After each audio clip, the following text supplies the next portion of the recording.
Vamos a pedirle al Señor su santa palabra para que nos acompañe en este momento de reflexión. Hoy continuamos haciéndole compañía al Santísimo Sacramento, ofreciéndole todas las intenciones que tenemos en nuestros corazones y dándole gracias por todo lo que hemos podido vivir hasta este momento, esta mañana en su presencia. Y les voy a leer de la carta a los Gálatas, en el capítulo 5, versículo 13.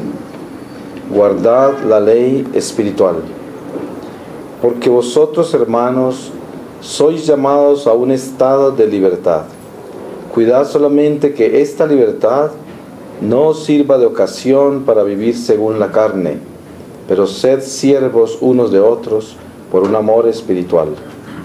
Como quiera que toda la ley en este precepto se encierra: amarás a tu prójimo como a ti mismo.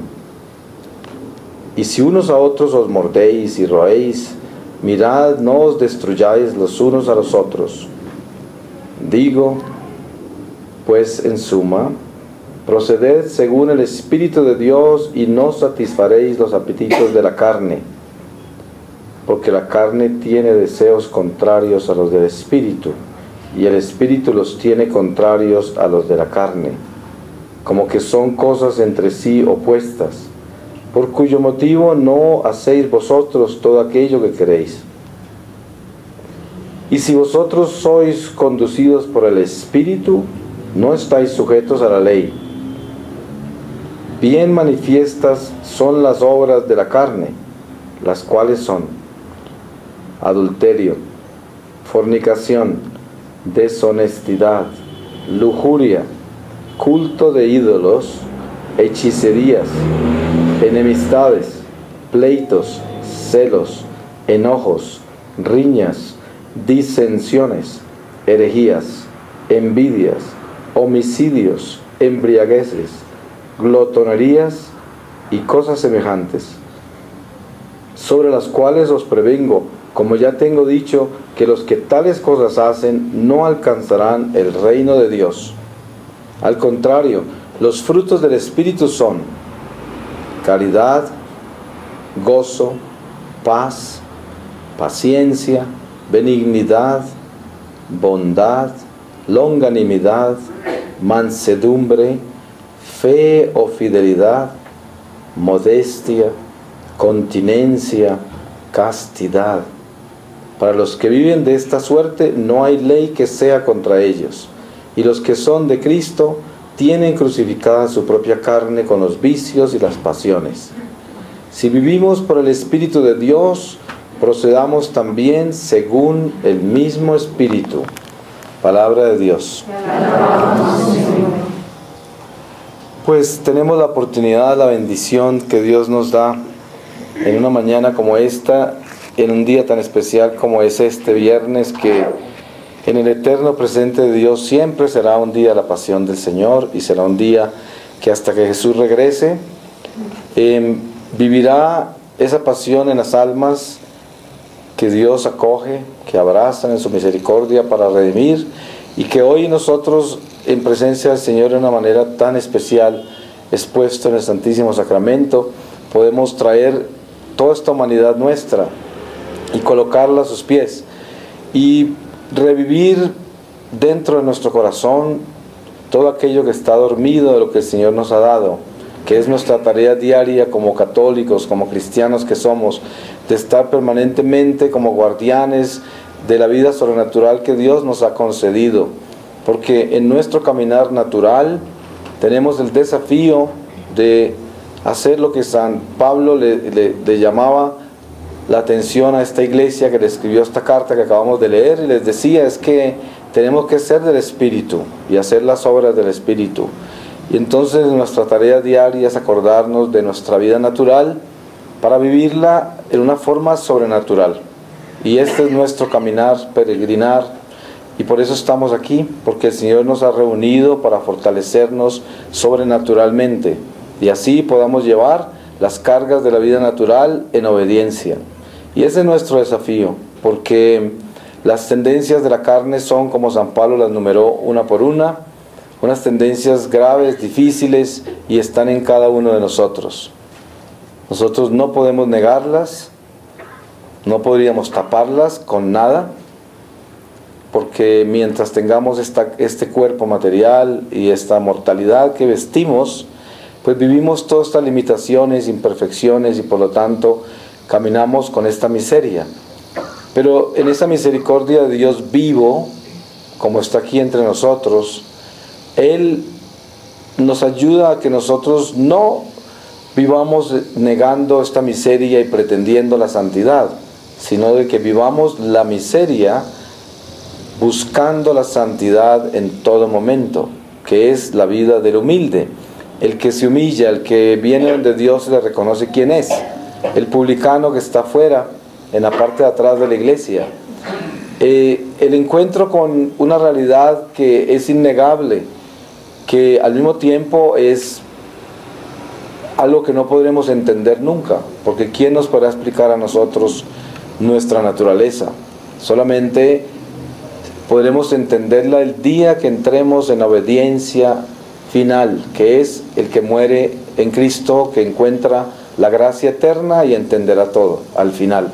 Como dice San Pablo, ahorita vemos como por un velo, como en un espejo, pero entonces veremos todo absolutamente claro y perfecto, que es el día que pasemos por el umbral de esta vida a la otra, y encontraremos que todo está claro y que todo era perfecto, y de que si vivimos esto que Jesús nos ha mostrado y caminamos sobre sus huellas en ese camino que es Él, pues tendremos la verdad siempre, y al final la vida, que no se acabará. Entonces hoy estamos acá, y ¿cuántos pudieran decir en este momento que están cansados? ¿Y cuántos pudieran decir que están confundidos? ¿Y cuántos pudieran decir que están endurecidos y en un espíritu de indiferencia? Por mucho que vivan una vida religiosa, de pronto no sienten nada. Y otros están conmovidos por la lucha diaria de vivir buscando ser obedientes y teniendo estas contradicciones, como el mismo San Pablo nos decía en esta palabra que leímos. Terminamos haciendo lo que no queremos, y esto nos atormenta.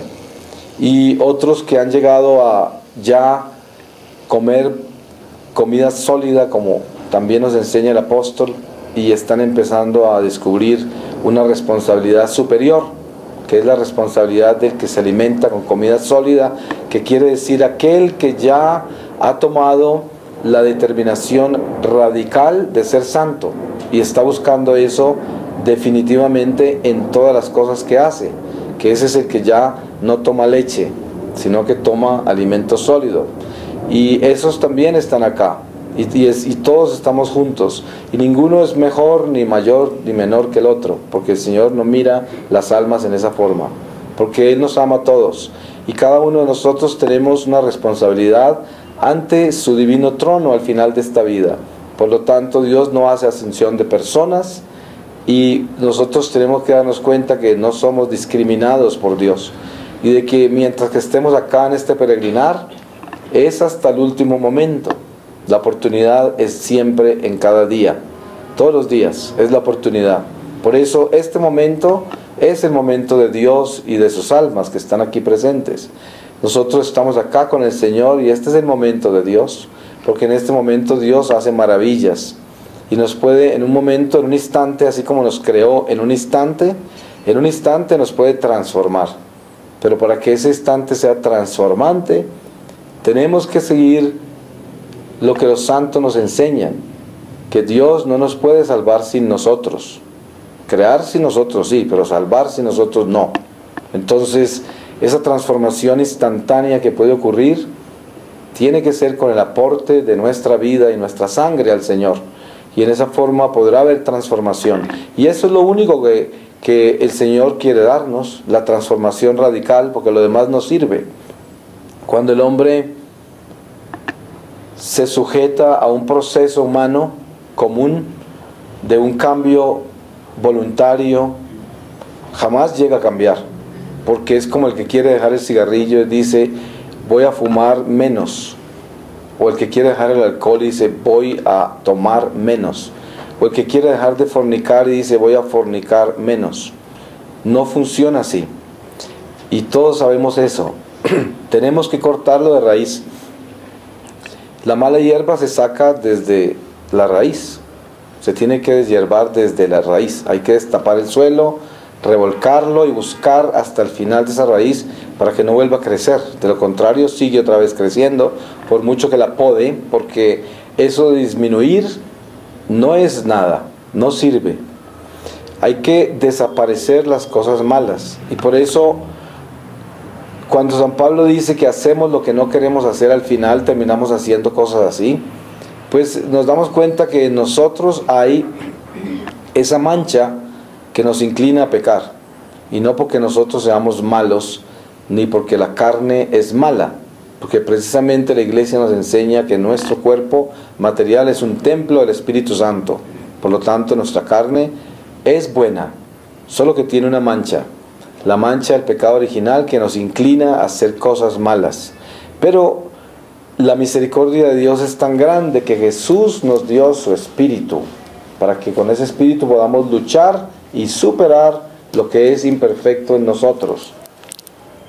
Nosotros oímos siempre del diablo, y yo me pregunto, ¿cuántas personas sabrán realmente qué es el diablo? Es que el diablo aparentemente es el culpable de todo, y cuando nosotros leemos con cuidado el Evangelio, nos damos cuenta que sí, el diablo puede participar en todo lo malo, porque él es 100% malo. Es como si usted va a la calle y busca una persona mala por ahí que está robando cosas, y usted va a robar, pues ese se le asocia enseguida si quiere, porque él hace eso todo el tiempo. Entonces, el diablo es 100% malo, pero hay algo con el diablo que a la gente se le olvida, y es que el diablo no tiene poder, aunque la gente piense que tenga, porque los masones buscan ayuda de él, todos los satánicos, todos los brujos, todos los adivinos, todos viven con él. Pero lo que pasa es que eso no son poderes, sino que es como decir que el mafioso por tener tanto dinero tiene poder. Pues eso es muy ignorante, porque el dinero malo no trae sino muerte y destrucción. Entonces, ¿qué clase de poder es ese? Si el verdadero poder es el que da vida eterna, el que no perece, el que da fruto que se mantiene. Lo demás no es poder, lo demás es perdición. Entonces, el diablo, ¿cómo puede tener poder? Si no da nada bueno, todo es malo, y lo malo no tiene poder. O sea, el diablo está derrotado. El único poder que tiene Satanás es el que yo le doy, nada más. Si yo le doy poder al diablo, el diablo tiene el poder que yo le di. Entonces está usando lo que yo tengo, que es el poder que Dios me dio, para triunfar, y se lo presto a él para que él me destruya. Ahí sí tiene poder, pero es el mismo poder mío que yo le di.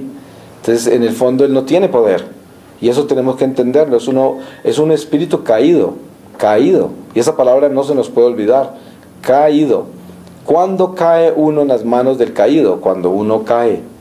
Así es.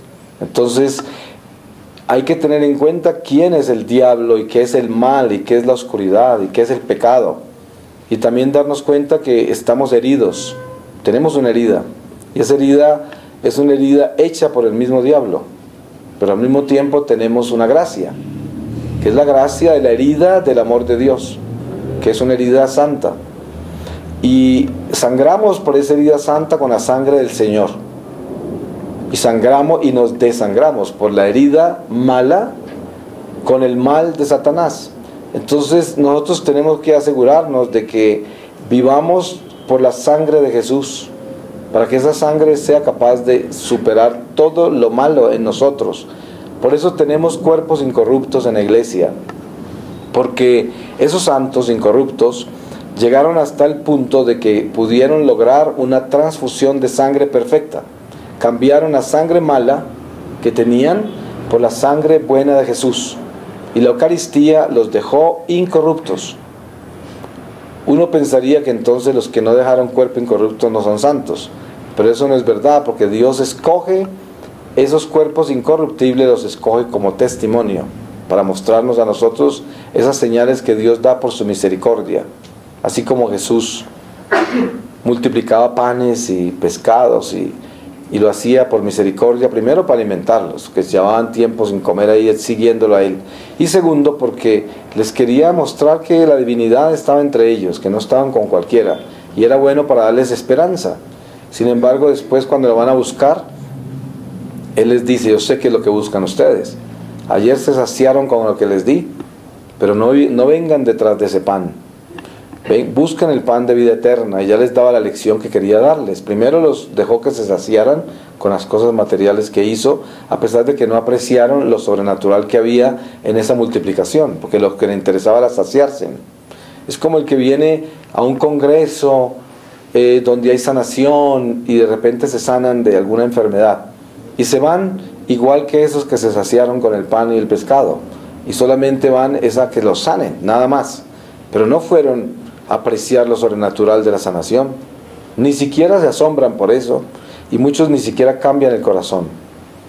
Por eso es tan popular ese cristianismo de la sanación, porque vienen todos aquellos que quieren solo que los sanen, y hay masas. Uno se asombra, ¿cómo hacen para reunir tanta gente? Pues claro, los van a sanar, y ahí vienen todos, porque ustedes saben que si los llamaran para santificarlos no viene ninguno, ni la abuela se aparece, porque nadie quiere santificarse, quieren es que les arreglen todos sus problemas.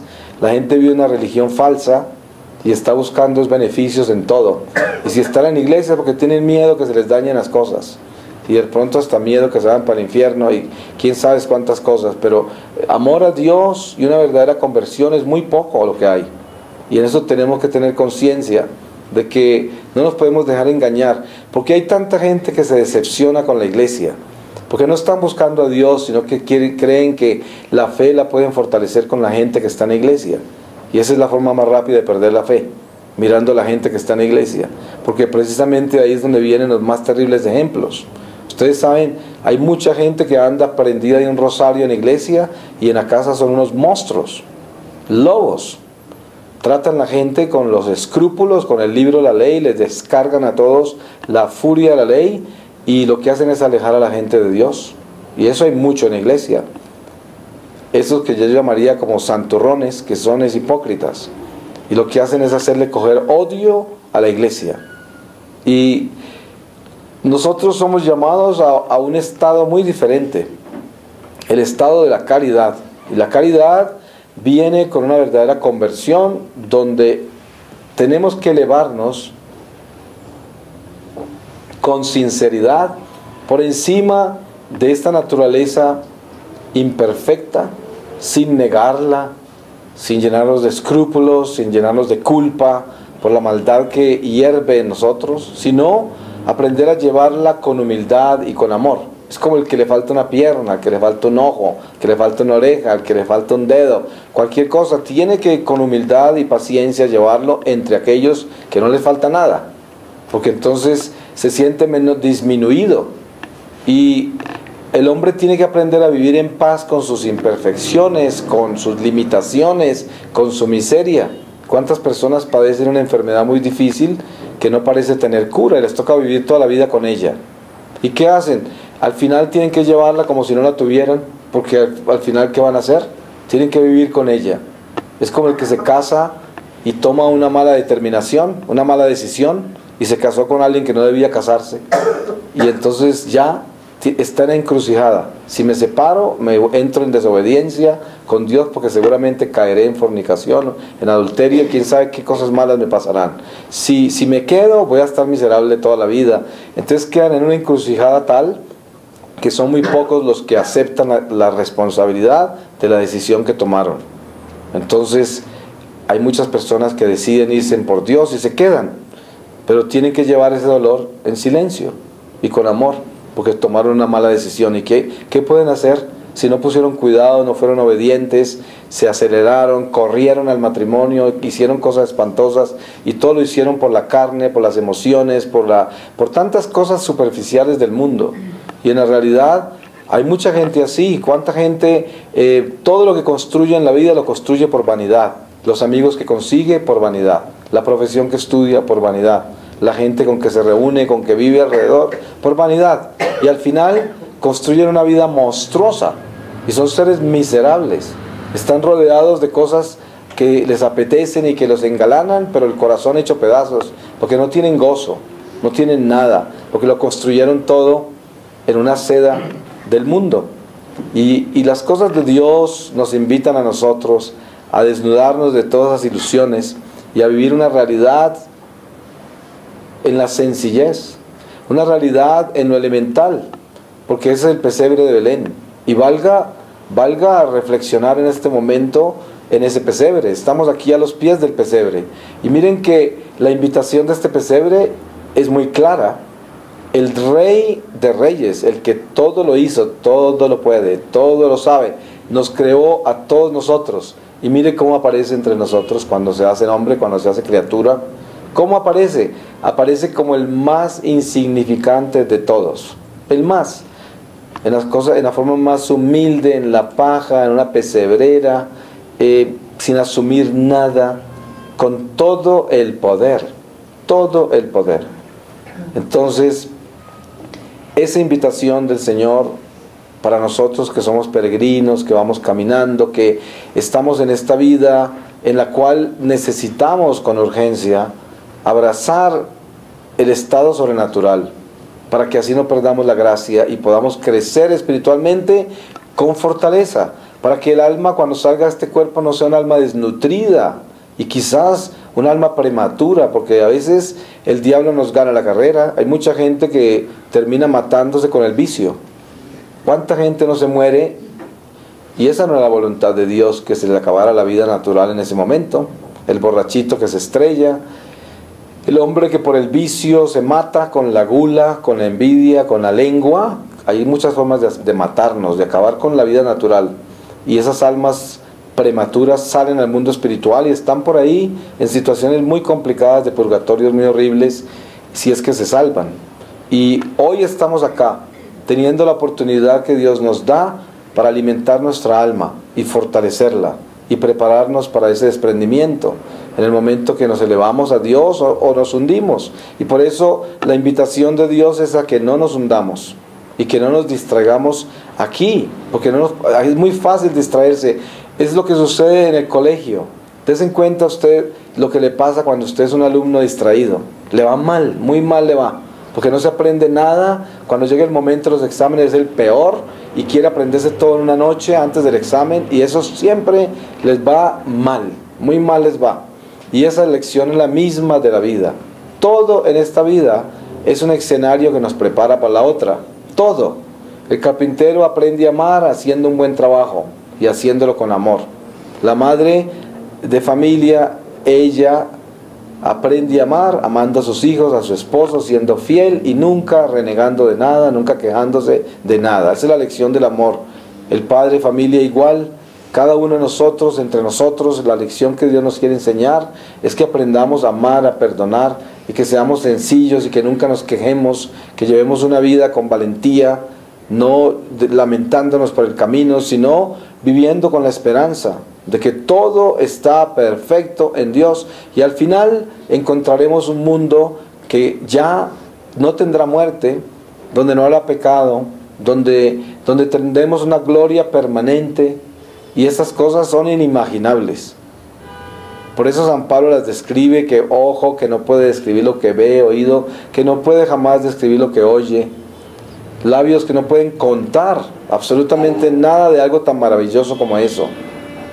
Son cosas tan grandes que transforman al hombre. Qué bueno que todo el mundo pudiera ver algo de eso, pero es obviamente que no es así, porque si la invitación de Dios es a que en medio de esta ceguera espiritual, de esta sordera espiritual, de esta mudez espiritual, podamos vivir en fe. Y el que vive en fe, Dios lo premia mucho más, porque por eso le dijo a Santo Tomás que dichoso aquel que cree sin ver. Y ahí es donde está el llamado nuestro. No es que vivamos detrás de manifestaciones extraordinarias y que estamos tratando de tomarle la cola al cometa, sino que nosotros debemos buscar es la sencillez, no la velocidad y no la curiosidad. Ahí es donde está la perdición del hombre, esas carreras en que anda, y esa curiosidad y esa ambición de estar metido en todo, de saber todo, descubrir todo, estar en una actividad impresionante que no es más que un estado de perdición hiperactivo que lleva al hombre a separarse de la gracia de Dios, porque pierde la paz.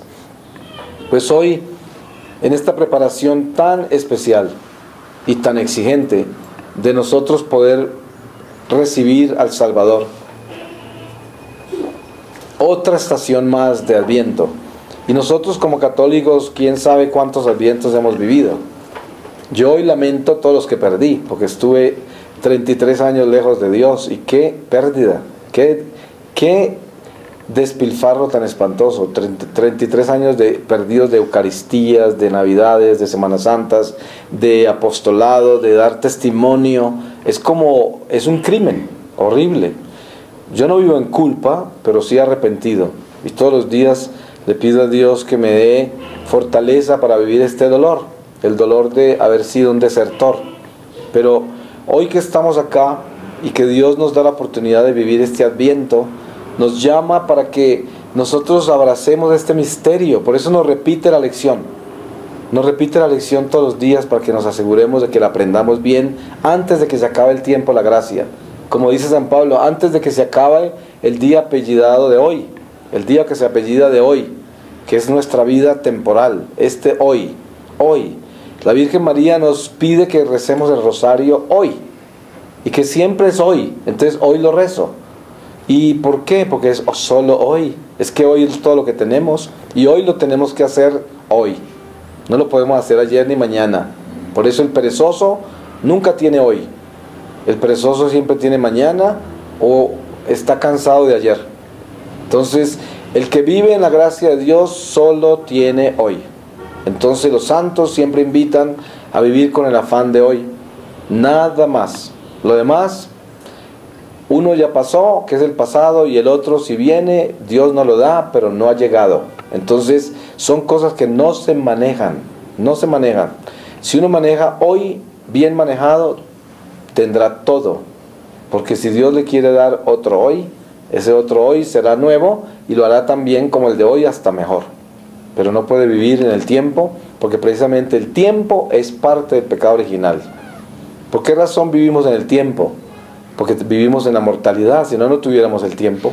Entonces, ¿cuál es el llamado del Evangelio? A liberarnos del tiempo, para que podamos vivir el sentido de la vida eterna. Y el sentido de la vida eterna viene con la verdadera libertad espiritual. La libertad espiritual es reconocer que yo no me muero. Si yo vivo en Cristo, no muero. Y ahí viene la verdadera libertad. Cuando yo sé que no muero, se me acaba el afán. Y los deseos míos se me transforman. Y ya no voy a perder la gracia de la inmortalidad por cometer desastres en la mortalidad, por ser esclavo de la mortalidad, que es lo que produce muerte. Porque ¿dónde está el veneno? Ese aguijón de la muerte está en la desobediencia, está en el culto a la carne, en el culto al mundo. Ahí está el aguijón de la muerte. Entonces Dios nos da la alternativa y dice, bueno, si quieres vivir, tienes que abrazarme y seguirme.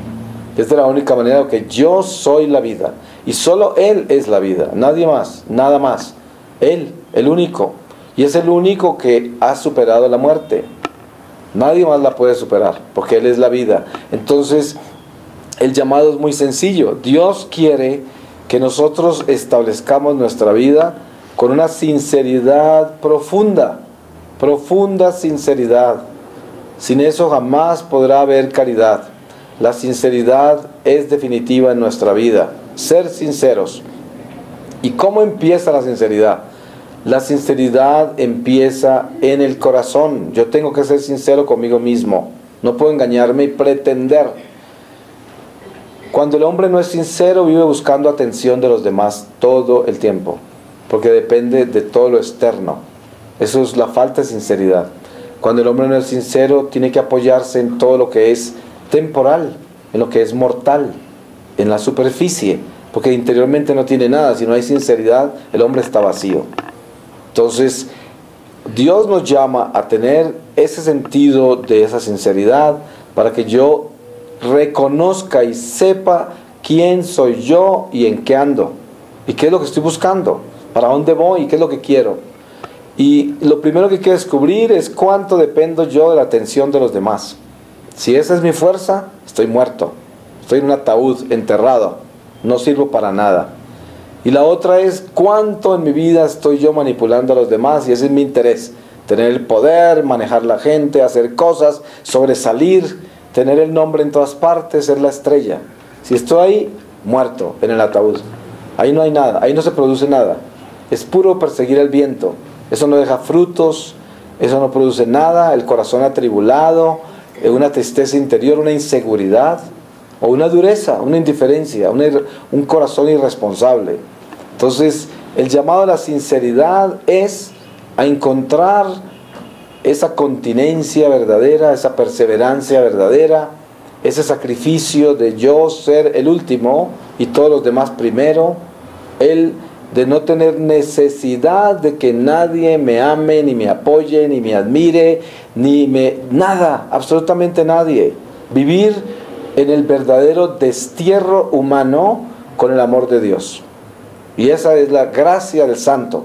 El santo vive consciente del destierro, pero en su corazón lo único que anhela es llegar a la patria celestial, porque sabe que el destierro es el primer paso del hombre y es un estado temporal para llegar a la gracia plena. Y es como el que está de viaje y sabe que es un viaje difícil y sufre y está incómodo y muchas cosas pasan, a veces no puede bañarse, a veces no puede cambiarse de ropa, hay gente que lo trata mal y todo, pero sabe que tiene una casa por allá y va a regresar y toda esa angustia de ese viaje se va a acabar. Entonces no es tan grave. En medio del sufrimiento, bueno, pero sufre y todo, pero sabe que cuando llegue a casa todo cambiará. Y ese debe ser Cristo en nosotros. La espiritualidad nuestra debe ser este mundo, con sus tribulaciones, con sus pruebas, con todo lo que hay en el camino. Es un viaje y ya vamos a llegar a la casa. Y sabemos que tenemos casa donde ya todo este cansancio, todas estas pruebas, todas estas dificultades pasarán. Y llegaré a la casa, a la comodidad eterna, donde no habrá nada de esto, absolutamente nada. Entonces termina siendo uno un viajero gracioso, porque lleva todo el dolor y la incomodidad con una sonrisa, y lleva todo eso con gracia, en medio de las dificultades. Y esto es lo que Dios llama en la cruz, a que nosotros entendamos. Ese es el llamado de Cristo. Y ese encuentro con la sinceridad es un encuentro doloroso, porque nosotros vivimos todo lo contrario.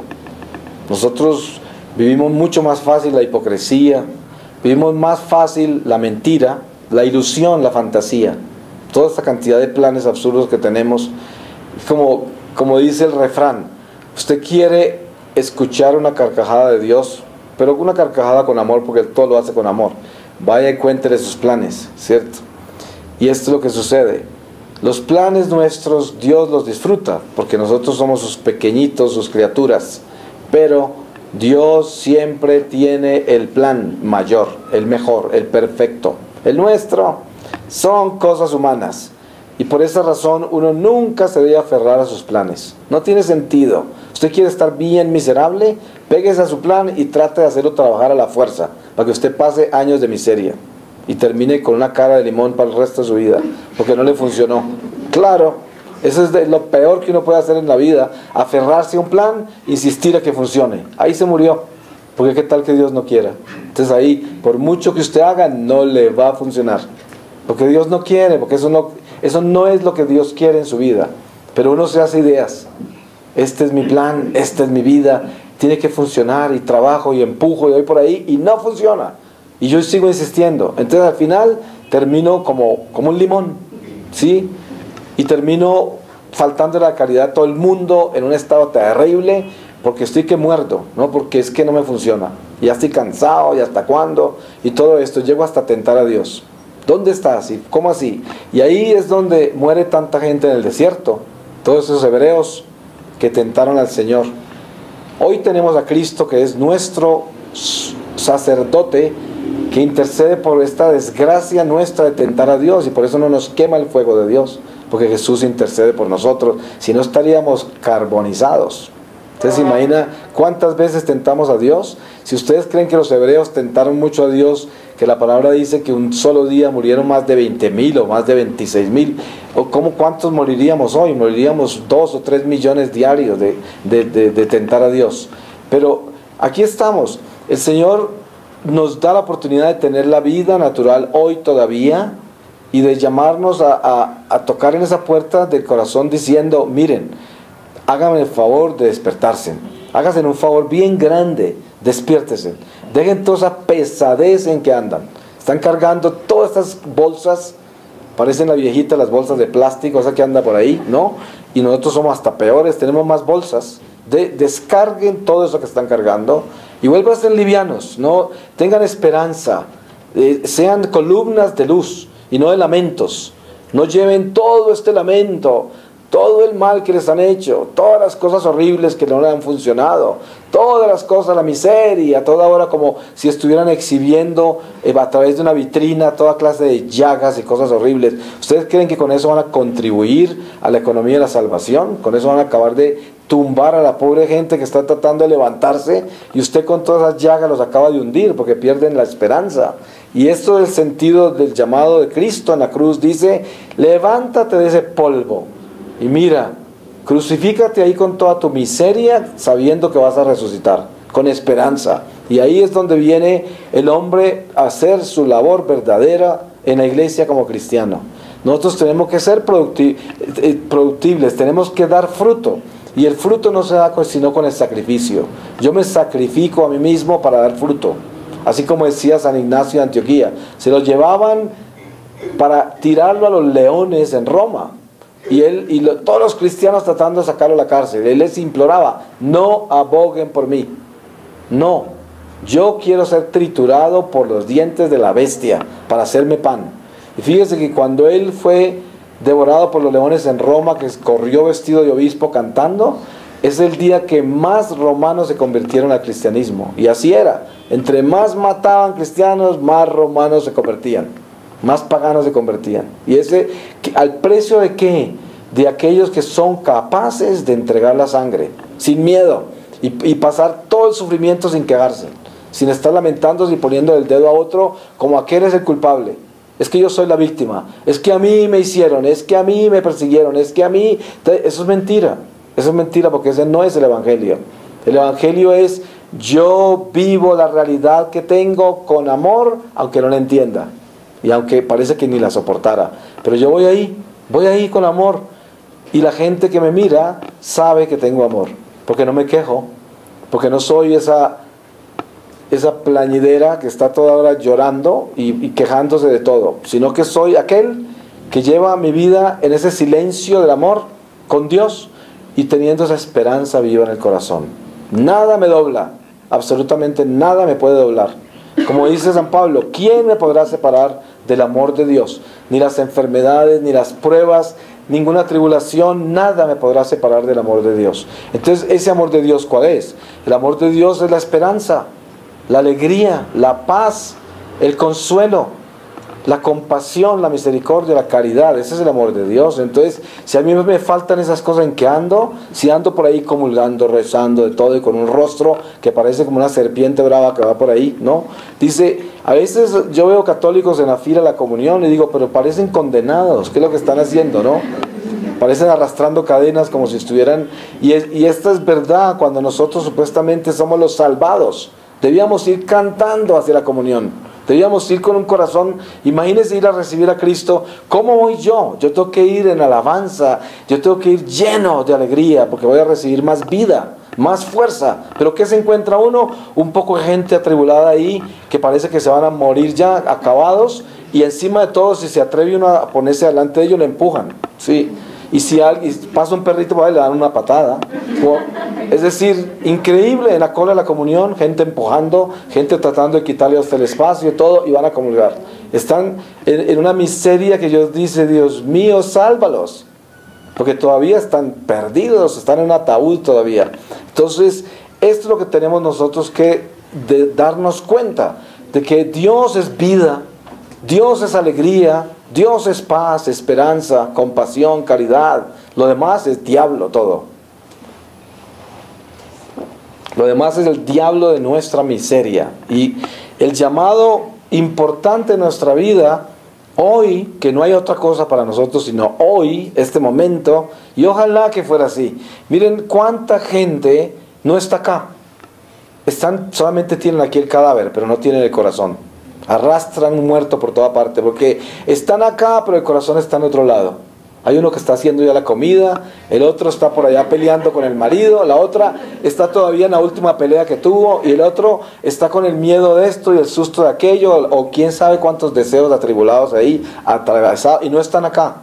¿Y aquí qué hay? Un cadáver, ¿cierto? Algo que se está pudriendo ya, lo trajeron acá, y el corazón se lo llevaron para otro lado. Y después se quejan de que no se sanan, de que no oyeron, de que no entendieron, de cómo si están ausentes. No están ahí. Entonces, lo primero que uno tiene que hacer es integrarse.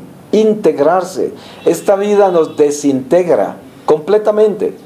Es como, mire, nosotros somos moleculares, pero acordémonos que tenemos que estar integrados en las moléculas. Pero usted ve personas que sabe que están esparcidos para hacer un tapete, están por todo lado. Dice, esto ya no es cuerpo, esto parece un tapete, ¿no?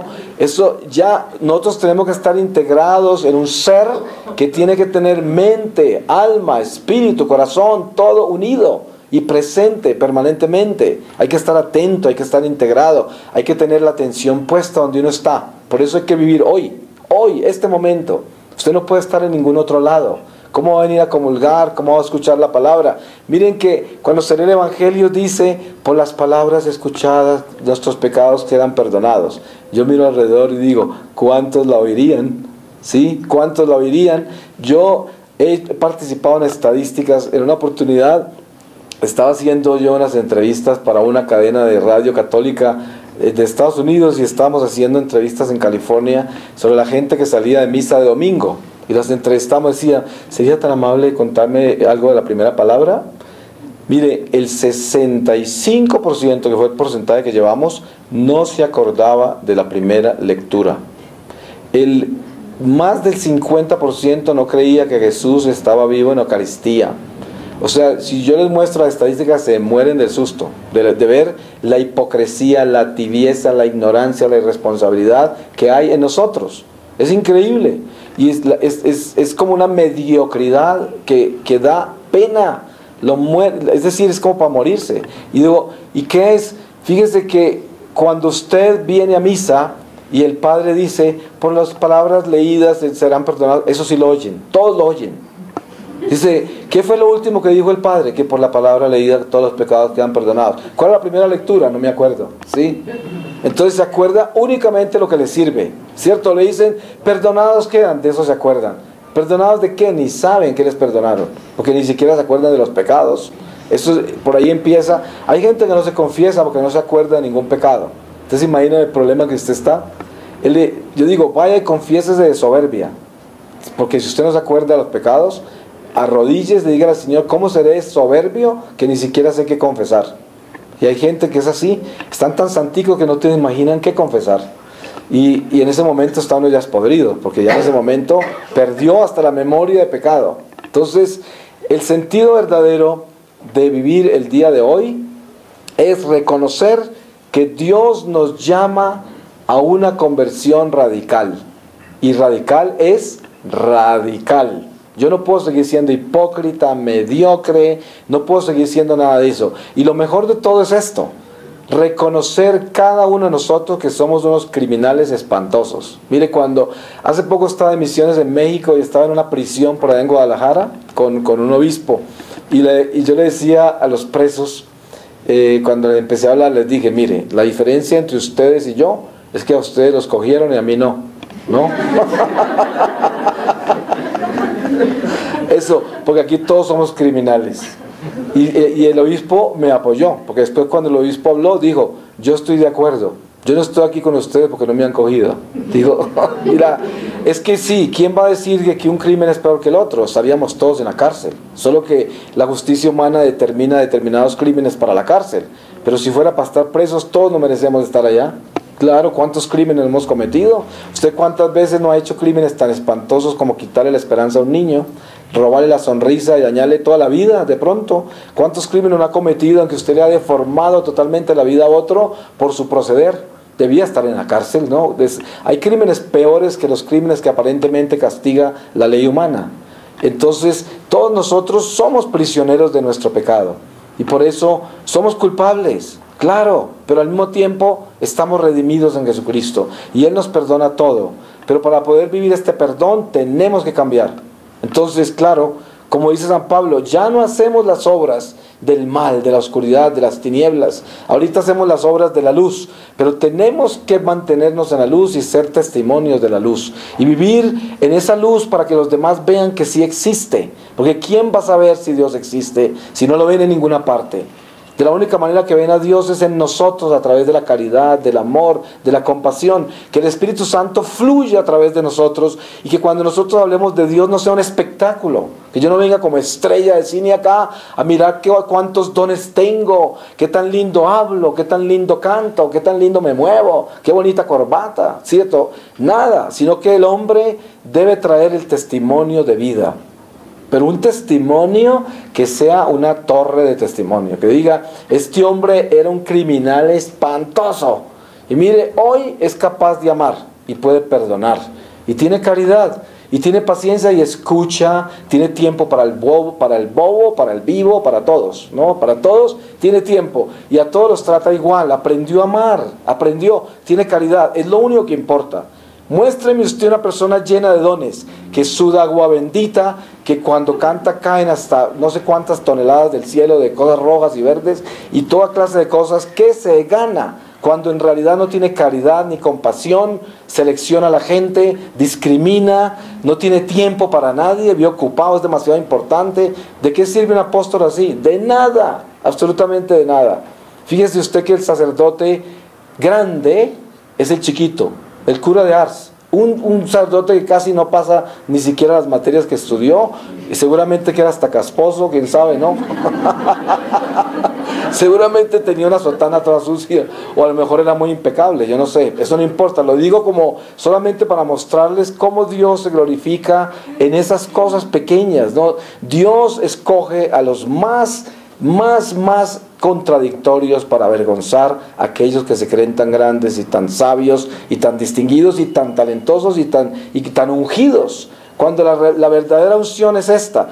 ¿Quién es el más importante en la iglesia? Solo el que más ama es el más importante, el que más perdona, el que más caridad tiene, el que menos se queja, ¿cierto? ¿Usted cree que en la iglesia va a ser importante una plañidera de esas que vive llorando todo el día por ahí? ¿O alguien que no tiene caridad, alguien que no perdona, que no ama? No sirve de nada, es inútil. O ese que anda todo orgulloso por ahí, pretendiendo toda clase de cosas, no sirve de nada. Entonces, el Señor nos llama a vivir una realidad espiritual donde el Espíritu Santo que brote de mi boca sea un Espíritu Santo que está hablando lo que yo vivo. Eso es lo que yo vivo. Y no pretendiendo. Porque no hay cosa más espantosa que los escándalos que hay en la iglesia. Ustedes saben eso. El cura homosexual, el cura que molesta a niños, el laico que se vuelve famoso y predica por toda parte y luego sale a fornicar, a robar, a mentir o a llevar un pecho lleno de orgullo por todas partes. ¡Qué desgracia! Uno sabe que ese no es el camino. Y sabemos que todos nosotros tenemos ese potencial de cometer un error de esos. Por eso no podemos juzgar ni al cura que molestó al niño, ni al homosexual, ni al ladrón, ni al otro, sino que tenemos que culpar es nuestra desobediencia. Eso es, nuestra desobediencia, que es lo que arruina todo, absolutamente todo. Entonces pidámosle a Dios, en este momento, en la presencia de nuestro Señor Jesucristo sacramentado, que nos dé ese don tan grande de superar esta desobediencia tan increíble, y para que podamos morir a tanto orgullo, a tanta pretensión, a tanta vanidad, y ser valientes y atrevernos a hacer nada, a ser chiquitos, insignificantes, a no buscar la atención de nadie, nada, para que el Señor aparezca en todo lo que hagamos. Entonces, para terminar, yo les leo de esta palabra que acabo de abrir, que es San Juan 8:12. Dice: Jesús, luz del mundo. Jesús les habló otra vez y dijo: yo soy la luz del mundo. El que me sigue no caminará en tinieblas, sino que tendrá la luz de la vida. Los fariseos le dijeron: tú das testimonio de ti mismo, tu testimonio no es válido. Jesús le respondió: aunque yo dé testimonio de mí mismo, mi testimonio es válido, porque sé de dónde vengo y a dónde voy. Mas vosotros no sabéis de dónde vengo ni a dónde voy. Vosotros juzgáis según la carne, yo no juzgo a nadie. Y si yo juzgo, mi juicio es verdadero, porque no estoy solo. está conmigo el Padre que me ha enviado, y en vuestra ley está escrito que el testimonio de los hombres es válido. Yo doy testimonio de mí, y da también testimonio de mí el Padre que me ha enviado. Ellos le dijeron: ¿dónde está tu Padre? Respondió Jesús: ni me conocéis a mí, ni conocéis a mi Padre. Si me conocierais a mí, conoceríais también a mi Padre. Esto lo dijo en el gasofilacio, cuando enseñaba en el templo, y nadie lo apresó, porque no había llegado aún su hora. Palabra de Dios. Le damos gracias al Señor, nos preparamos para la Santa Eucaristía y le pedimos a Dios que nos dé la gracia de estar aquí, presentes. Porque qué tristeza que ustedes vengan a comulgar y el corazón lo tengan en la cocina, por allá, en otro lado. Que el Señor nos dé la gracia de estar aquí, presentes, no se distraigan con nada, amen al Señor, siéntanse alegres de que Él los va a alimentar, no vayan a comulgar sin estar preparados por Dios, no se condenen más.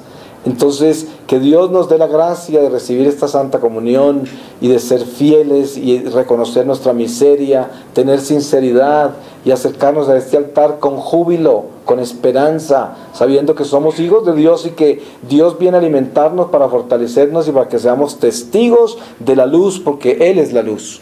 Amén.